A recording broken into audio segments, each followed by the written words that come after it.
noonu ñëw na ba ci digg géew bi fa la sumee tubay ji.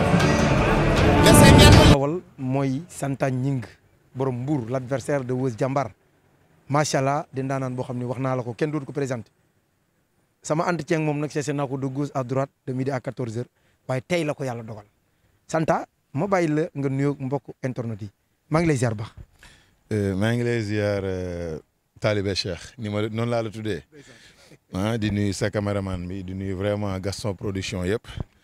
di nuyu aussi Sénégal yëpp aussi di nuyu suma gars yi xam ne ñoom ñu laa àndal muy Obama ama Santa Junior ak Aliou chauffeur bi mais surtout suma grand yi nga xam ne vraiment depuis ma blessé dañu nekk sama ginnaaw mobilisé wu jàppale ma ils n'ont xam ménager aucun effort pour me soutenir ku ci mel ni Idi Ndiaye xam nga Bamba Sarr bu Dage ku ci mel ni aussi Baye Fall bi Dieng à travers lui aussi may nuyu bu baax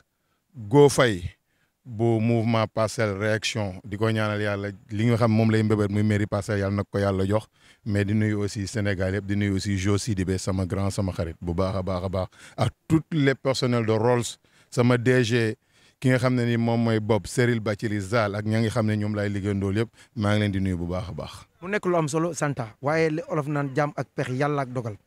nga amoon fi contrat sa diggante ak Weuz Diambar mu waroon a am ci saison ba le passé diggante Sa Thiès ak ki nga xam mooy Moussa Ndoye ci ngeen woon bëri mais malheureusement nga amoon blessure tey nag yàlla dogal na tëggat nañ combat bi le 28 novembre lan nga ëndaale. waaw li ma daan indi rek ci làmb xam nga yàgg nañ dafay interview ma di la ko wax man la ne dama rus nekk mbër moo xam ne tey dinaa ñëw stade summeeku sax ñu ne mbër mi entraîné wul ndax làmb moom que may am wala may ñàkk dama koy jox ak xam ba mu jeex dakk comme ni nga ko waxee léegi tamit ci sumay entraînement sama blessure si loolu la jóge woon yàlla def suma los bi neey woon ni nga ko waxee l'homme propose Dieu dispose yàlla moo dogaloon ne xëy na ci jamono jooju du ñu bëree ma ñaanoon ne tamit buy am yàlla na am si jamono ja nga xam ne moom la gënee yàlla def na ne tamit sénégalais yi ñaanal nañu taxawu nañu ba fi mu ne nii jot nañ suñu wërgu-yaram ba am yaakaar ne incha allah gëm-gëm le 28 novembre incha allah dinañu accomplir suñu devoir ci contrat bi ñu lié ak waa Gaston Production te ñu ngi koy ñaan yàlla bu baax a baax di ñaan yàlla aussi génn ci ak ndam. mu nekk lu am solo waaye ku ne xam na ni Weuz Diambar mu ngi doon compétir te Santa ñi gëjoon nañ koo gis. mu takk li nga xam mooy ngembum dugg ci arène bi donte mu ngi ci ruqam di entraîner di préparer toogaay boobu nga toog ak absence bu yàgg boobu mbaa du indi handicap sa diggante Weuz Diambar. déedéet du indi handicap parce que aussi dama la wax ne sax mosuma toog Talibé Cheikh naa la wax tey jii benn affaire nga xam ko man sama toog ci làmb blessure rek la mën a doon ndax man sport suma passion la bu weesoo loolu tamit hormis ma propre personne tey dama am ay rak yoo xam ne tey ñoom tamit ay athlètes la ñu. su ma amul combat ñoom dañuy am ay combat damay takk ngemb ak ñoom di entraîner ak ñoom donc compétition gëjuma si da ngay mën a wax rek gëj na ci arène bi te c'est logique parce que boo amul combat mënuloo bëree Père Gaston jox na ma chance su bëree blessure am na fajuwaat na wër na et incha allahu rabi manqué naa compétition manqué wu ma compétition le 28 bar bi sifflé Sénégalais yi dinañ ci xam dara incha allah. da nga ma wax benn wax léegi biñ taxawee ci bunt bi nga ne ma Talibé Cheikh jarul ngay sonn sa boy bi dama koy daan tooñ naa la sax. ne la boo naan ma sa boy bi moom mu naan ma sa waa ji loolu daf may mujj jaaxal mais dama koy daan boobu foo ko teg. non waxeen la xam nga tey tamit sa boy bi sa waa ji yow da nga nekk nitu ñëpp donc koo ci taxaw rek mën na la tooñe ka ca des loolu ak sant yàlla la tamit amoo ci kenn koo xam ne tey daf lay moytu ci ñi nga xam ne ñun ñooy bëree te sa taxawaay moom moo tax donc dama koy daan tamit dama ko teg rek ci enjeu sport parce que tamit sport ñett yi moo ci am victoire. défaite wala match nul ku uti nag ku nekk da ngay ñaan yàlla am à partir du moment où sabab lu nga lu tax nga am mooy lan entraîné nga ànd ak sa waa écurie ànd ak say rak def li nga war def da ngay yaakaar ne ndam rek nga war a am donc ci contexte boobu rek laa ko waxee te gëm naa ne incha allahu rabbi la ma waxoon lay waxaat bu ma jëlee Weuz Diambar jëluma ko pour leneen dama ko jël rek pour daan ko te incha allah ci kantanu yàlla damay daan Weuz Diambar. defet bi mu jógee moo tax nga wax loolu wala ci doole nga ko teg wala ci xam-xam nga ko teg wala ci lan nga teg loolu. ma boo waxee ne si defet laa ko teg da ngay bëgg a juum. parce que bien avant defetam. dama laaj. da nga laaj mais dama la boo laajee loolu da ngay juum si sa question. parce que lu tax bien avant defetam dañu defoon waxtaan ma ak yow baat bii laa la waxoon ma ne la Weuz dama ko jël pour daan ko donc répétition rek laa def waxaat la ko ne la Weuz dama ko jël pour daan ko teg naa ko ci kaw doole teg naa ko ci kaw bëre teg naa ko ci kaw fit te gëm naa ne tamit Weuz mi ma gis amul doole bu ma daan amul fit bu ma daan amul bëre bu ma daan am na ci nag loo xam ne le dernier mot yàlla moom moo ko moom dañ koy bàyyi ak moom waaye ci sama gëm-gëm man dinaa daan Weuz si kantonu yàlla incha allahu rabbi. si kantonu yàlla di nga daan Weuz nga war a bëre ci bis bu Pakala di bëre ak Forza Alioune Seye 2 di ci bëre ak ki nga xam ni mooy Zoss daana ni que ñooñu say naataango lan parce que yéen a duggandoo ci lambu su ma jumul loolu du indi handicap ci bis bi. amul benn handicap bu mu indi su may naataango lañu maa ngi leen di nuyu de passage di leen ñaanal yaa ñoom ñaar ñëpp tamit ñi nga xam ne ñoom lañ bokkal bés bi yàlla sàmm leen aar leen ba benn gàllankoor du am ci ñoom ba ñun athlète yëpp ñu mën a ñëw bëri si jàmm ak salaam wax nga ko léegi ñoo bokk ay génération ñenn ñi donc dinañ toll moment boo xam ne wax naa la ko sànq bien avant nga may taaleel micro athlète li ko jig mooy compétir boo toogee ba compétir too je pense que tamit sa nekk sportif day des te toll nañ ay jamono yoo xam ne tamit ñu ngi toog di xaar suñu ay morom nangu ñu bëri ak ñun xëy na peut-être par rapport à des calculs yi nga xam ne tey bëri na si làmb ji man ma ne du ma doon mbër moo xam ne damay toog di xaar ku bëggul bëri ak man ba sama carrière di yàq ndax doole toogul donc moment bi may sentir sama bopp si di yëg sama bopp si laa war a bëree ñu proposé ma un adversaire qui se nomme Weuz Diambar je pense que tamit ci ay moromam waxoon naa ko xarañteem man bëreem njàmbaara ma tax Gaston ne kii kat bàyyil ma jël ko jox ko Santa yéene naa ko. yéene naa ko Santa. et puis sama grand frère tamit je pense ça faisait même pas partie des plans de Gaston pour mu bëreloo ma ci jamono jooju noonu mais su ma mag comme ni mu ko doon defee toujours Bombardier wartu si ak dox si wax si jaral ko mu taal otoom de Mbour à Dakar pour combat yooyu mën a sotti moo tax ba mu ma téléphoné ne ma Weuz de la ñuy wax dama ne ko ku dul Weuz sax bu ñu la ko joxee jël ko xam nga moment boobu lu ma ñor. bëre moo ma ñor mu wax ma waxu cachet ma ne ko bul ma lijjantil cachet naa bëre xam nga tax bu ma lijjantil cachet ndax xam naa ne bu ma daanee Weuz ci kantonu yàlla cachet dina ñëw moo tax ci jamono yooyu cachet ñoruma lenn rek moo ma ñor daan Weuz te incha allah dinaa daan Weuz. boo jógee ci Weuz Diambar diggante Pakala Forza Alioune Seye 2 Zoss fan nga ci jëm. waaw Pakala Forza je vais être très clair je vais pas tourner autour du pot parce que tamit sukk du la tere yóbbu sëy om Pakala suma rakk la ñu bokk nekk au niveau de Mbour du ma bëre ak moom Forza c'est un frère boo ko laajee tey dina la wax ne Santa li ma dugal ci làmba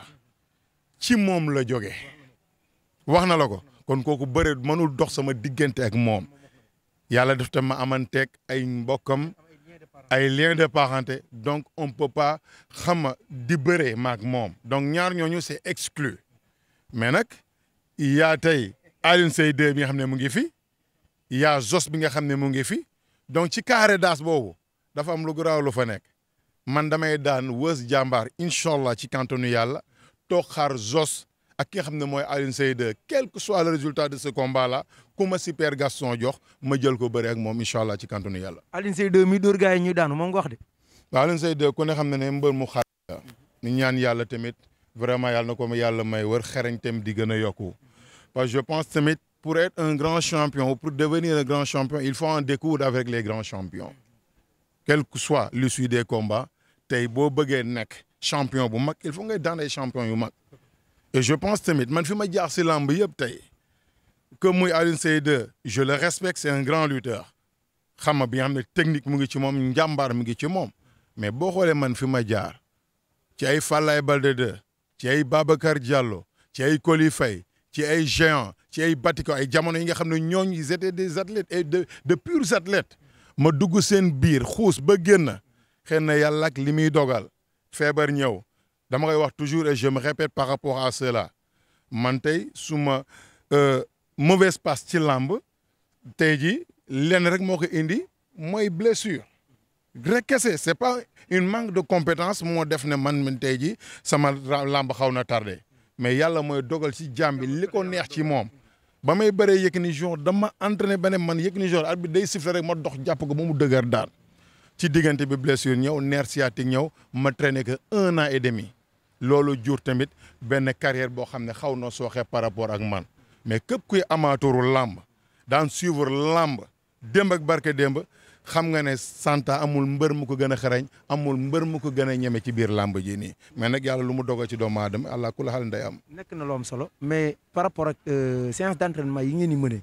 nga jàpp ni Santa du moom muy indi problème mu santé yi ay nerf sciatique ay des fois nga dem am ay entorse des fois nga am ay ligament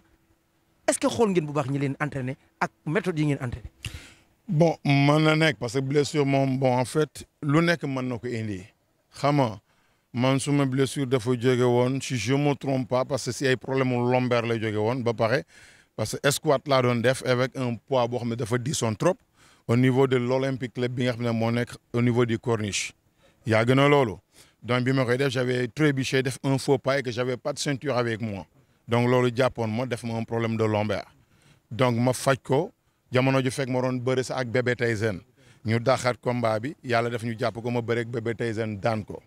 ci moment boobu ma nekk si benn dynamique de victoire ba moment bi nga xam ne ci laa war a bëre ak nga xam ne moom mooy Yékini Junior may contact cat dik après affaire bi jut nerf sciatique boo xam ne traîné naa ko pendant 1 an et quelque et gëm naa ne lu gën la ci man tamit parce que la ma sama papa doon wax rek daf ma doon wax ne Santa man dama lay ñaanal yàlla saa su nekk ngay am li gën ci yow ndax heure booy am li gën ci yow rek di nga mucc ci àddina te yaakaar naa ne loolu si bokk na ci li xam ne moom a gën a téye. mu nekk lu am solo sa confrère sa mag sa partenaire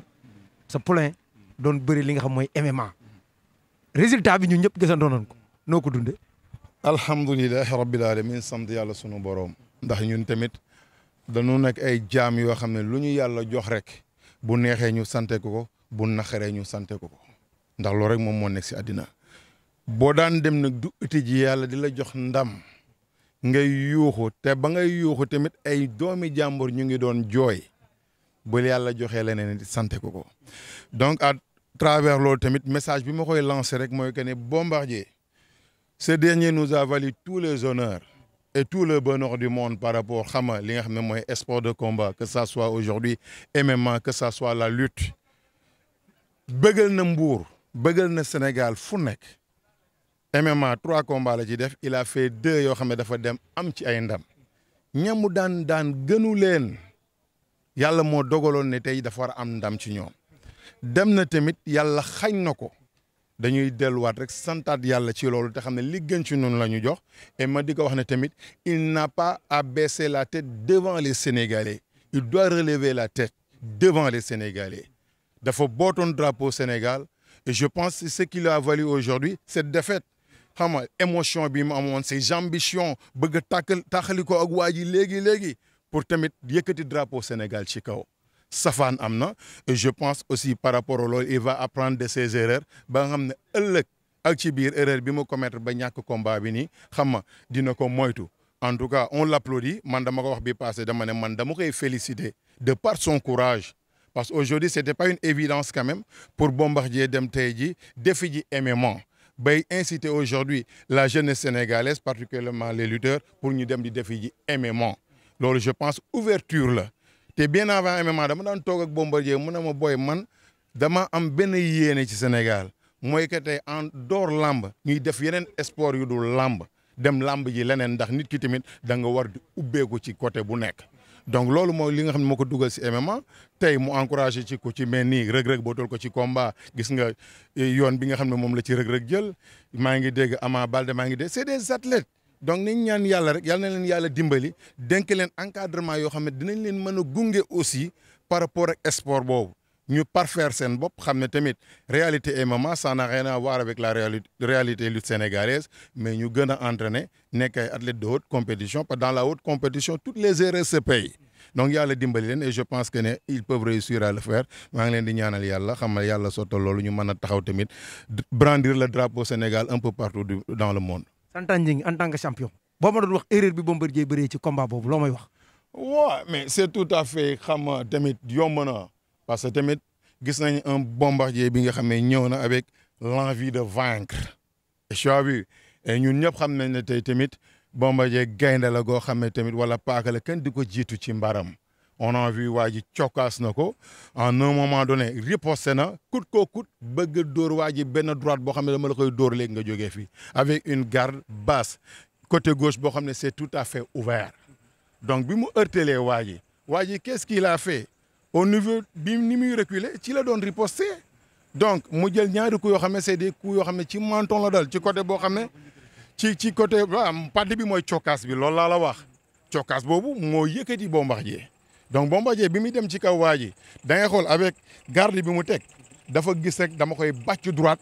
loolu la gis bi mu koy bàcc droite lii dafa wàcc donc côté gauche bi dafa ouvert donc côté gauche boobu ouvert moom may waa ji mu atteindre ko ci menton donc te gaañ bi ko gis xam ne c'est un athlète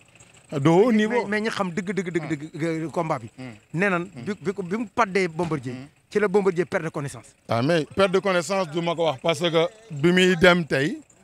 un instant mu ngi dem ak sagoom est-ce que yaa ngi dégg la mais c'est comme je t'ai dit il a perdu contrôle il n'a pas perdu connaissance parce que bu perdroon connaissance du dem pour songe ji waa ji donc je pense que ne li mu perdre mooy contrôle sa propre personne ce qui lui a valu aujourd'hui l'erreur qu'il a commis pour reprendre un KO comme il l'a fait donc ci biir loolu tamit sport de haut niveau yëpp il l'a expliqué la fois passée dañuy commettre des erreurs parce que bu erreur amuloon xëy na loolu noonu nga xam ne tey jii moom moo dal ci kawam du dal ci kawam donc encore une fois